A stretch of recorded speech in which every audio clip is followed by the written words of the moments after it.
Warar dheeraad ah ayaa ka soo baxaya weerar rag hubeysan oo la sheegay inay ka tirsan yihiin kooxda A iyo S ay ku qaadeen deegaanka Mabaax oo hoostaga Moqokori ee gobolka Hiiraan. Wararka soo baxaya ayaa tilmaamaya in saacado badan dagaalka uu socday, waxaana jira khasaare kala duwan oo soo gaaray ciidanka dowladda iyo sidoo kale ciidanka deegaanka oo hal dhinac ah iyo ragga weerarka kusoo qaaday labadaasi dhinac oo kala ah ciidanka dowladda iyo sidoo kale kuwa deegaanka. Wararka aan helayno ayaa intaasi ku daraya in labada dhinac uu jiro khasaaro laxaad leh oo isugu jira dhimasho iyo dhaawac, inkastoo hay-adaha amniga ee dowladda federaalk Soomaaliya aysan arrintan si dhab ah uga hadlin. Qaar ka mid ah dadka deegaanka iyo ilo-wareedyo lagu kalsoonaan karo ayaa inoo xaqiijiyay in weerarka uu bilowday kadib markii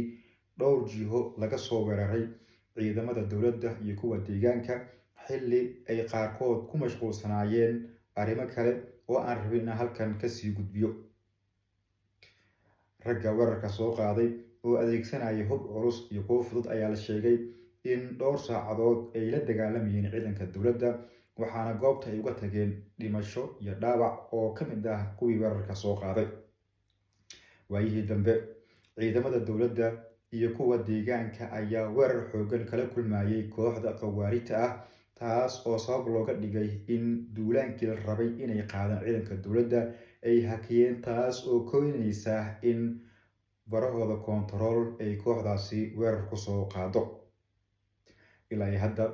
wax war ah kama soo bixin saraakiisha dowladda iyo sidoo kale maamulka ciidamada deegaanka ee deegaanka la yiraahdo Mabaax oo hoostaga degmada Moqokori ee gobolka Hiiraan. Haddaba xaaladda ayaa hadda ah mid degan, waxaana goobta si rasmi ah ugu sugan ciidanka dowladda iyo kuwa deegaanka.